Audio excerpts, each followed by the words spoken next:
সরকারি হাসপাতালে চিকিৎসা একটু ধীর গতি। আমাদের ডাক্তারগুলোকে আমি 3টা সেক্টরে ভাগ করতে চাই। আমাদের ডায়াগনস্টিকের মালিকগুলোর মানসিকতাই যথেষ্ট, শুধুমাত্র সেবা নেওয়ার জন্য যান। রাজ্যে হার্ট ফাউন্ডেশনে কিন্তু আমাদের এখানে রিংও পড়ানো হচ্ছে, ওই চিকিৎসাটাই রাজশাহীতে পাবে। যে 10,000 টাকাও খরচ করার মানসিকতা থাকে, সেই সেবাটা রাজশাহীতেই পাবে। এই চ্যালেঞ্জটা আমাদের একটু বড়ই মনে হয়।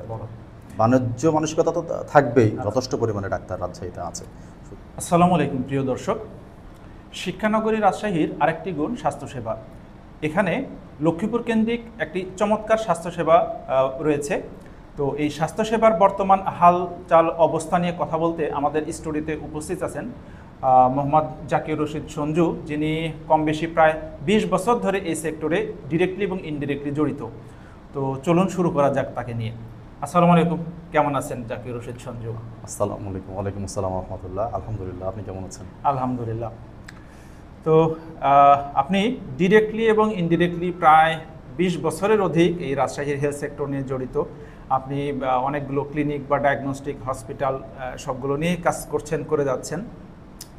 তো এই সার্বিক বিবেচনায় আমি প্রথম যে জিনিসটা আপনার কাছে জানতে চাইবো যে রাজশাহীর এই স্বাস্থ্য ব্যবস্থা কি রোগীদের চাহিদা পূরণ করতে পারছে?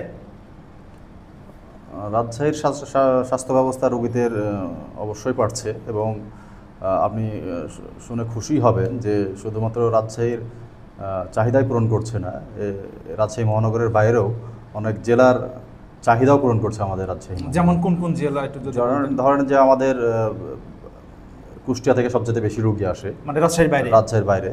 তারপরে চাঁপাইনবাবগঞ্জ থেকে আসে, নাটোর থেকে আসে, এগুলো অঞ্চল থেকে মোটামুটি নওগাঁ থেকে আসে। অর্থাৎ পার্শ্ববর্তী জেলা। আর আমাদের যদি বিভাগের বাইরের কথা বলি তাহলে দেখা হলো যে কুষ্টিয়া থেকে আসতেছে। রাজশাহীতে সরকারি এবং বেসরকারি 2 ধরনের হাসপাতালই রয়েছে। এই 2 ধরনের হাসপাতালের আসলে সেবার মানের দিক দিয়ে পার্থক্য কেমন কি যদি বলতেন? সেবার মানের দিক দিয়ে আসলে পার্থক্য খুব বেশি পার্থক্য নাই, তবে আসলে একটা কি যে রাজশাহীতে সরকারি হাসপাতালে চিকিৎসা একটু ধীর গতি, আর আমাদের বেসরকারি হাসপাতালগুলো একটু দ্রুত গতি। সরকারি হাসপাতালে খরচ স্বভাবত একটু কম, আর বেসরকারি হাসপাতালে খরচটা একটু বেশি।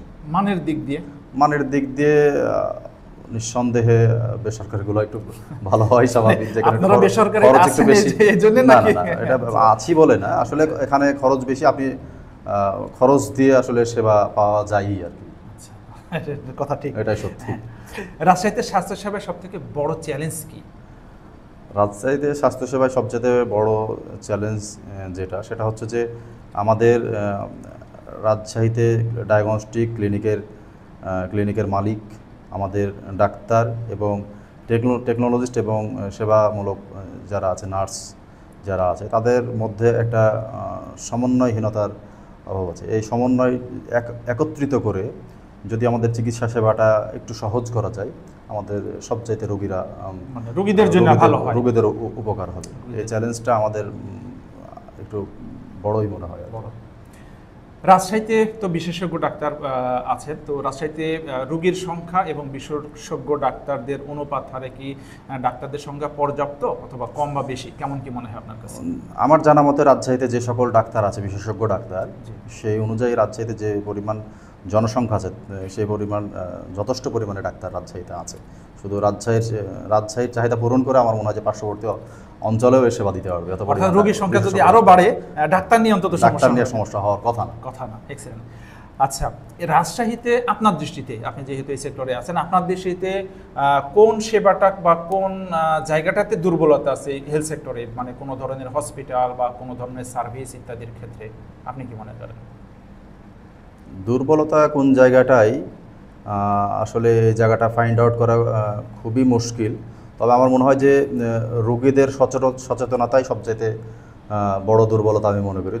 রোগীরা একটু সচেতন হলেই আমার মনে হয় যে প্রপার ট্রিটমেন্টটা রাজশাহীতে পেয়ে যাবে রোগীরা। আচ্ছা, আর এমনি কোথাও ঘাটতি আছে যে সাপোজ অমুক ধরনের হসপিটাল হলে ভালো হতো, বা এই ধরনের সেবাটা যদি মানে বাড়তো তাহলে ভালো হতো, এরকম কিছু?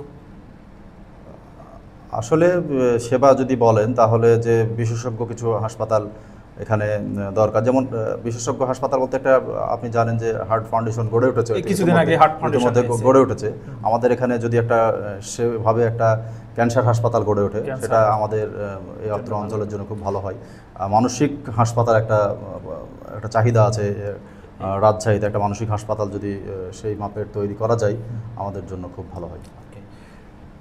অনেক সময় দেখা যায় চিকিৎসা মানে স্পেশালি উন্নত চিকিৎসার জন্য অনেকে ঢাকায় যান, তো মানে ঢাকায় চলে যান। তো এই হারটা কেমন, বা এটা যদি হয়ে থাকে তাহলে কমানোর উপায় কি? না, আমার মনে হয় যে রাজশাহী থেকে খুব বেশি ডাক্তার উন্নত চিকিৎসার জন্য ঢাকাতে যায় না। যে সকল যারা যান তারা একান্তই তাদের বিত্তশালীরা যান, এটা শুধুমাত্র সেবা নেওয়ার জন্য যান, উন্নত চিকিৎসার জন্য যান না, এটা সেবা নেওয়ার জন্য যান। ওই চিকিৎসাটাই রাজশাহীতে পাবে যে চিকিৎসাটা অর্থাৎ ঢাকাতে গিয়ে উনি যে চিকিৎসা পাচ্ছে উনি এখানেও সেটাই পাচ্ছে। আপনি এখন জানেন যে রাজশাহীতে কিন্তু হার্ট ফাউন্ডেশনে কিন্তু আমাদের এখানে রিংও পরানো হচ্ছে। জি জি জি, এটা সম্প্রতি চালু হয়েছে। এটা মানে আসলেই মানে রাজশাহীর জন্য খুবই ভালো একটা উদ্যোগ হয়েছে। রাজশাহীতে হাসপাতালগুলোর সেবার মান কিভাবে বাড়ানো যেতে পারে? রাজশাহীতে হাসপাতালগুলোর সেবার মান বাড়ানোর জন্য আমাদের ডায়াগনস্টিকের মালিকগুলোর মানসিকতাই যথেষ্ট। এখানে সেবার মান নিয়ে তাদেরকে মানসিকতায় আগে দরকার। বাণিজ্য মানসিকতা তো থাকবেই আসলে, যে আপনি যদি বাণিজ্য না করতে পারেন তাহলে কি জন্যই বা সেবাটাই কিভাবে দিব। তবে মানসিকতা একান্তই যেটা প্রয়োজন, যেহেতু আপনি একটা খুব সেনসিটিভ ইস্যু নিয়ে আপনি ব্যবসা করছেন, এই জায়গাটা সেবার মান মানসিকতা আপনার অবশ্যই আগে মাথায় রাখতে হবে। পার্শ্ববর্তী দেশ আমাদের এই চিকিৎসা ভিসা কিছুটা সীমিত করছে বিভিন্ন কারণে, তো সে বিষয়ে আমরা যাচ্ছি না। কিন্তু এই ভিসা সীমিত করাতে আমাদের রাজশাহীর রোগীদের কি কোনো সমস্যা তৈরি হয়েছে, এবং এর ফলে কি আপনাদের এই সেক্টরের জন্য এটা কি আপনাদের জন্য একটা অপরচুনিটি না, যে হচ্ছে যে এই সেক্টরে আরও ডেভেলপ করার জন্য? না, নিঃসন্দেহে যে পার্শ্ববর্তী দেশ ইন্ডিয়া আমাদের ভিসা বন্ধ করাতে আমাদের এখানে কিছুটা চাপ তৈরি হয়েছে। চাপ তৈরি হওয়াতে কিছুটা দেখা যাচ্ছে রোগীর পরিমাণও বেড়েছে। আপনি এটাও জানেন যে আমাদের ইন্ডিয়াতে যারা যায় উত্তরবঙ্গের রোগীর সংখ্যাই বেশি।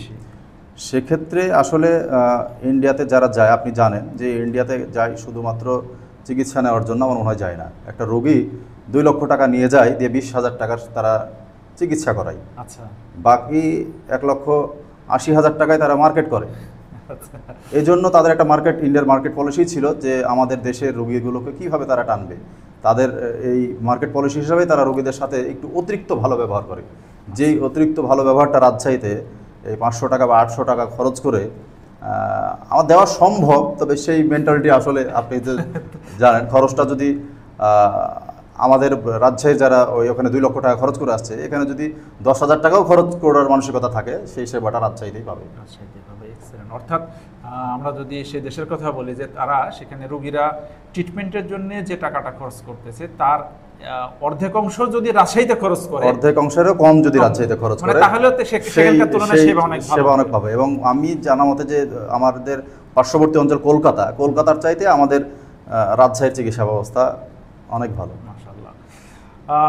আপনি যেহেতু যে বললাম শুরুতেই যেটা বলছি যে বিগত 20 বছরের উপরে হচ্ছে আপনি এই সেক্টরটার সাথে জড়িত, সো আপনার একার উদ্যোগে কিছু করা সম্ভব না, বাট তারপরেও আপনার স্বাস্থ্যসেবা নিয়ে কোনো উদ্যোগ বা কোনো ইচ্ছা আছে কিনা আগামীতে? না, আমি একটা স্বপ্ন দেখি, যদিও আমি ছোট মানুষ, আমি একটা স্বপ্ন দেখি আমাদের ডাক্তারগুলোকে আমি 3টা সেক্টরে ভাগ করতে চাই। একটা হচ্ছে ফার্স্ট গ্রেডের ডাক্তার, সেকেন্ড গ্রেডের ডাক্তার অ্যান্ড থার্ড গ্রেডের ডাক্তার। আমাদের যারা বিত্তশালী তারা প্রথমে টাকা থাকলে হয় কি, টাকা থাকলে ধরেন একটা জ্বর হয়েছে, প্যারাসিটামল খেলে ভালো হয়ে যাবে, সে ফার্স্ট গ্রেডের ডাক্তারের কাছে চলে যায়, তার ভিজিট 1,000 টাকা হোক।